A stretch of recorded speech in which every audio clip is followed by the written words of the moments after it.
Assalamualaikum warahmatullahi wabarakatuh. Kami dari kelompok 1 yang beranggotakan saya Dwi Indah dan teman saya Muhammad Zaidan. Di sini kami akan menjelaskan mengenai artificial neural network.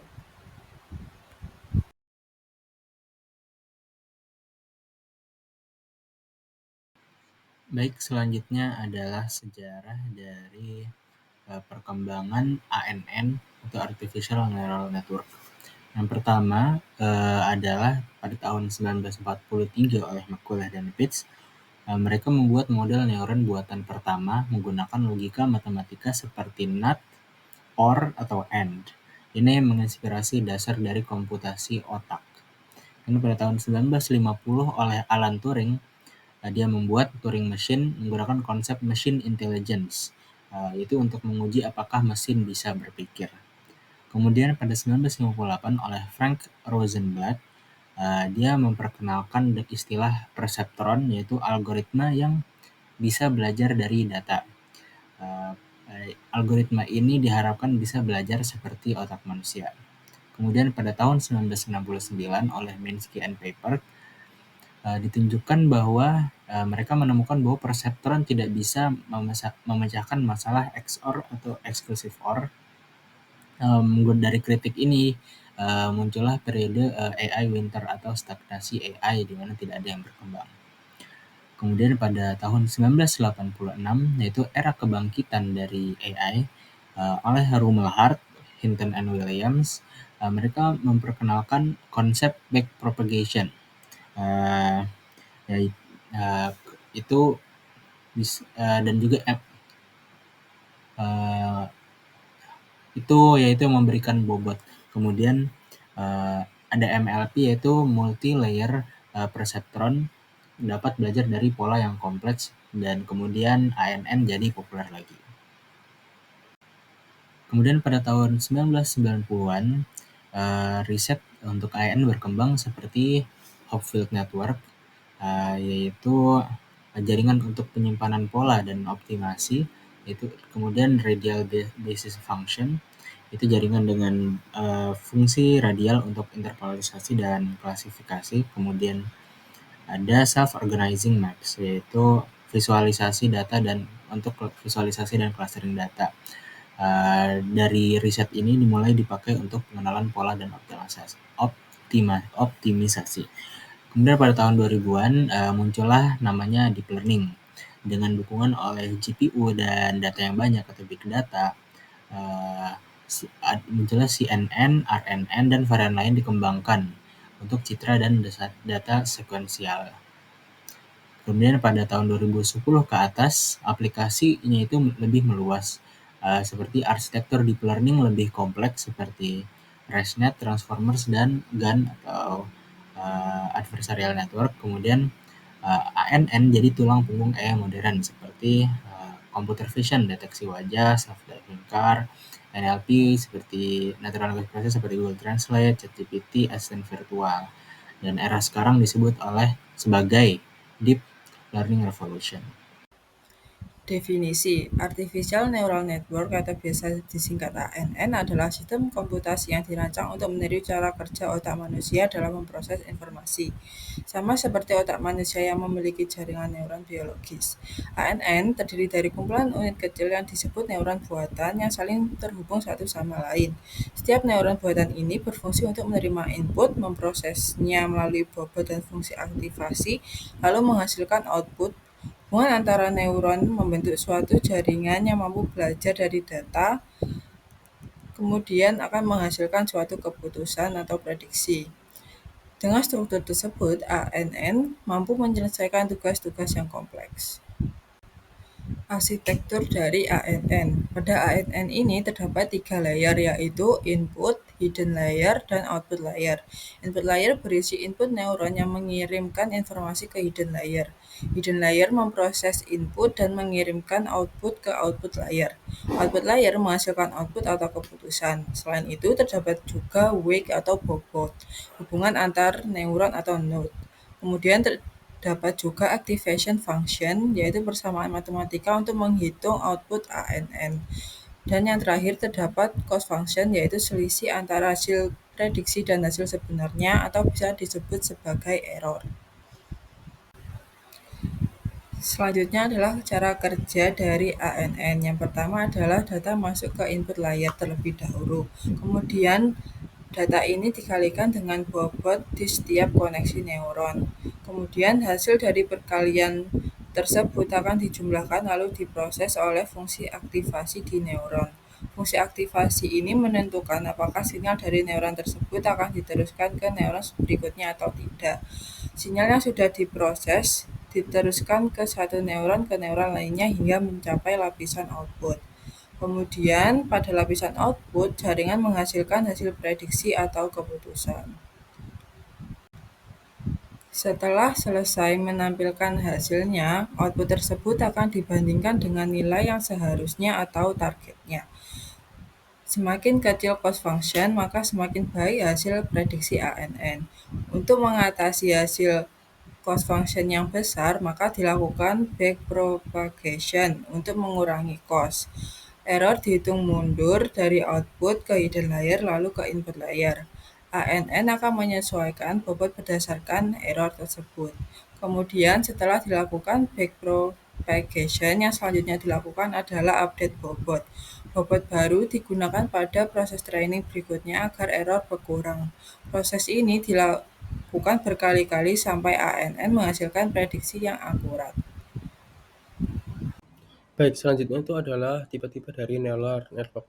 Nah, yang paling terkenal salah satunya adalah FNN, yaitu ada Feed Forward Neural Network, di mana struktur dari cara kerja neural network FNN ini adalah struktur paling dasar dari ANN atau meniru cara kerja saraf manusia, sehingga hanya menjadi satu inputan saja karena ada input dan juga hidden layer yang biru itu dan juga output yang merah.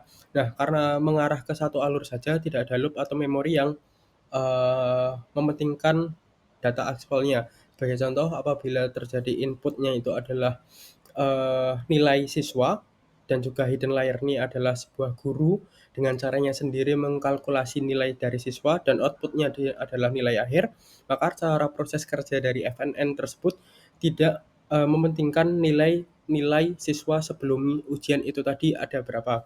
Oleh karena itu, dia hanya fokus ke data yang diinputkan saja dengan satu arah dari input, hidden layer, dan juga output, dan tidak ada loop atau memori. Nah, contoh penggunaan ini adalah klasifikasi sederhana seperti regresi. Nah, hal ini cukup berbeda dengan CNN.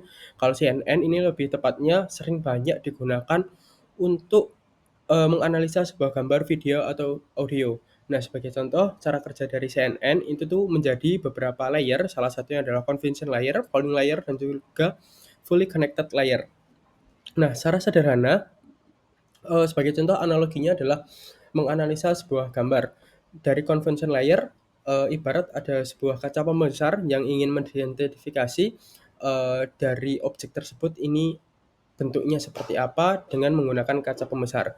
Polling layer ini sudah mengidentifikasi dari mulai telinga, bulu, mulut, dan lain-lain apakah uh, dari semua yang diidentifikasi ini mengarah ke satu ciri khas sehingga bisa diambil tertentu ciri khas seperti saya ingin mengambil hidungnya saja atau kupingnya saja atau mulutnya saja. Ketika sudah diidentifikasi menggunakan polling layer, maka akan fully connected layer. Di sini sudah menentukan dan sudah ditentukan apakah ini kucing ataupun anjing dengan case yang tadi. Sehingga dengan adanya CNN ini cukup efektif untuk image recognition atau computer vision maupun object detection. Nah, selanjutnya ini adalah RNN atau Recurrent Neural Network. Ini sangat cukup berbeda dengan CNN atau yang tadi, karena dengan cara kerja dari Recurrent Network ini adalah memperdulikan dengan data-data sebelumnya, karena nanti akan ada pengulangan atau looping di sini, di mana dengan koneksi berulang recurrent sehingga bisa mengingat informasi yang pernah diinput. Jadi hasilnya ini tidak berpatokan apa yang sudah diinput, namun tetapi juga berpatokan dengan data-data aktual atau data histori yang sudah ada sebelumnya. Nah, makanya kenapa neural network yang recurrent network ini sangat cocok untuk data-data yang bersifat time series atau teks, karena secara analogi mungkin seperti bahasa manusia yang ketika kita sebagai pendengar itu sudah pernah mendengar apabila hujan maka otak kita akan lebih terbiasa maka bawa payung. Oleh karena itu kita pernah mendengar sebelumnya. Dan salah satu variasi yang paling populer dari recurrent neural network ini adalah LSTM karena bisa mengatasi masalah yang sifatnya adalah long term dependency. Lalu juga GRU yaitu lebih sederhana dari LSTM namun performanya itu akan sedikit lebih bisa sebanding. Nah, selanjutnya adalah generative adversarial network di mana dari data ini adalah dari algoritma ini atau ciri-ciri dari tipikal neural network ini adalah sangat mudah bisa belajar. Karena apa? Ada dua jaringan yaitu generator dan juga diskriminator di mana sebagai contoh apabila dianalogikan sebagai polisi dan juga pencetak uang palsu, apabila pencetak uang palsunya ini tertangkap, maka polisi akan mengidentifikasi salahnya di mana dan palsunya ada di mana. Namun tetapi akan ada efeknya si uang pemalsu tadi akan sangat bisa belajar lagi untuk bisa miripkan dengan uang yang asli, seperti itu. Karena generator membuat data palsu dan juga diskriminator ini membedakan asli atau palsunya, maka banyak dipakai di deepfake atau juga image synthesis seperti style transfer.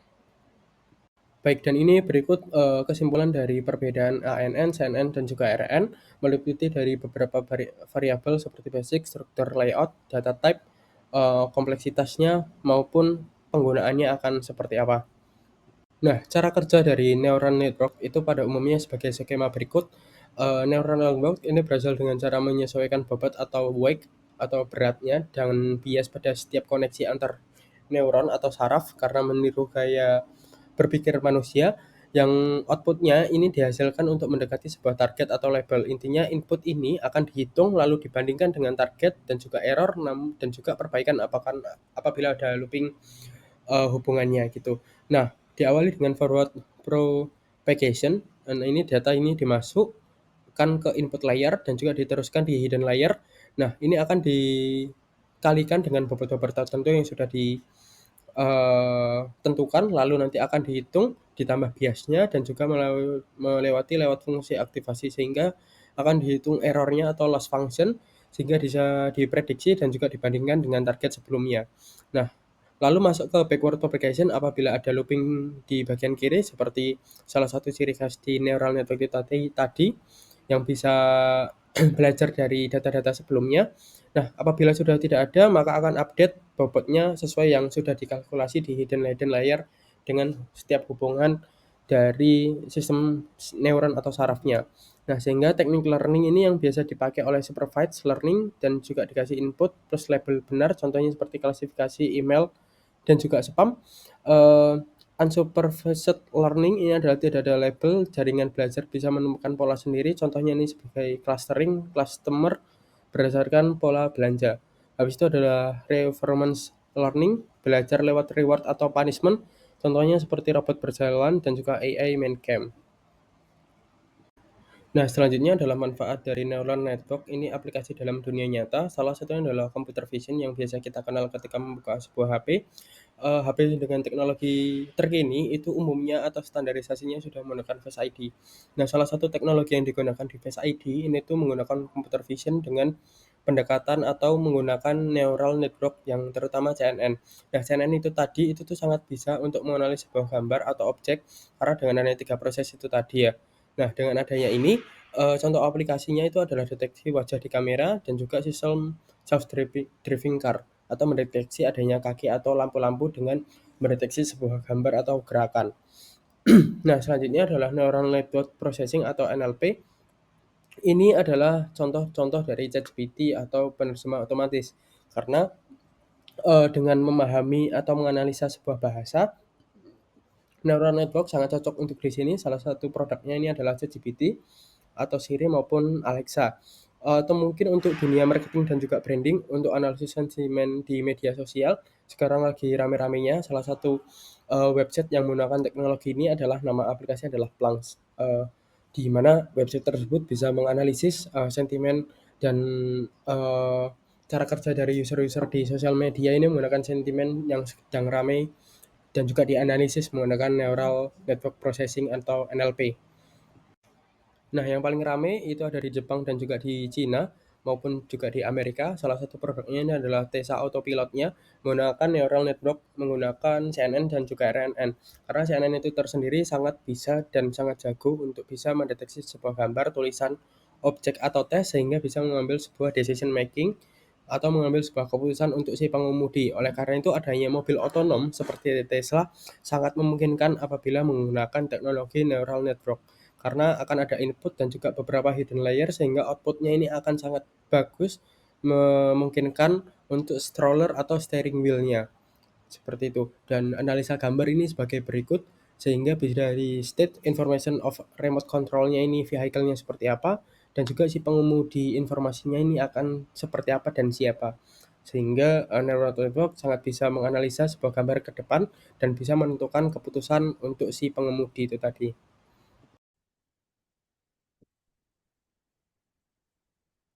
Baik, selanjutnya ada kelebihan dari Artificial Neural Network atau ANN yang di sini pertama dia itu bisa belajar dari data dan mengenali pola kompleks dari data yang kita berikan. Sini dilakukan di mana dia menyesuaikan bobot bobot datanya yang kita berikan itu sehingga dia bisa mengenali pola-pola kompleks yang ada pada data untuk dilakukan proses yang kompleks juga. Lalu dia juga fleksibilitas aplikasinya bisa diterapkan dari berbagai bidang. Contohnya sebelumnya sudah dijelaskan dari computer vision, NLP, natural language processing, dan bisa juga bahkan prediksi untuk terkait finansial dan mesin otonom. Lalu yang ketiga itu dia melakukan pemrosesannya secara paralel sehingga lebih efisien di mana ANN ini memungkinkan komputasinya itu dilakukan secara bersamaan.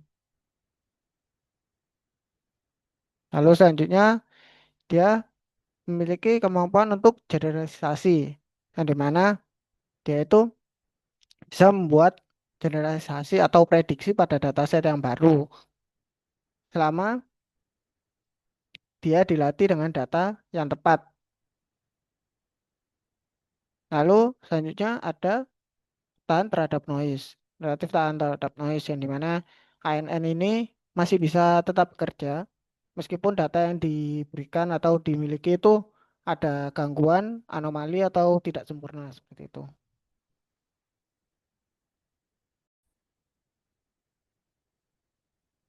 Baik, selanjutnya setelah kita mengetahui kelebihan dari artificial neural network, kita juga tahu bahwa artificial neural network ini juga tidak sempurna dan memiliki kekurangannya. Yang pertama karena dia itu berorientasi pada data dan membutuhkan data untuk pemrosesannya, dia membutuhkan data yang jumlahnya itu besar untuk bisa melakukan performa yang baik ketika dia melakukan pemrosesan keputusan maupun ketika dia melakukan pelatihan untuk kedepannya. Lalu yang kedua, dia itu sulit dijelaskan atau dalamnya bersifat black box, di mana keputusan yang dihasilkan dari artificial neural network-nya ini kurang jelas, yang bisa dibilang kurang interpretabilitas. Lalu selanjutnya dia itu membutuhkan tuning parameter yang cukup kompleks, di mana dia itu sangat bergantung pada pemilihan arsitektur ANN-nya, learning rate-nya, jumlah layer, dan lain-lain. Sehingga dalam proses pembuatannya itu biasanya sangat memakan waktu dalam trial and error-nya. Lalu eh, karena kompleksitas dari artificial neural network ini tinggi, dia itu membutuhkan komputasi yang tinggi juga, sehingga dia dalam pelatihan modelnya membutuhkan GPU dan waktu yang sangat lama. Lalu yang terakhir, meskipun ANN ini bisa melakukan generalisasi pada dataset yang baru, jika dia tidak dilatih dengan dataset yang tepat, dia bisa mela- dia bisa terkena overfitting, jadi mana dia itu akan menganggap dataset yang baru itu meskipun seharusnya sesuai akan dianggap tidak sesuai karena pelatihan dataset yang lama itu salah.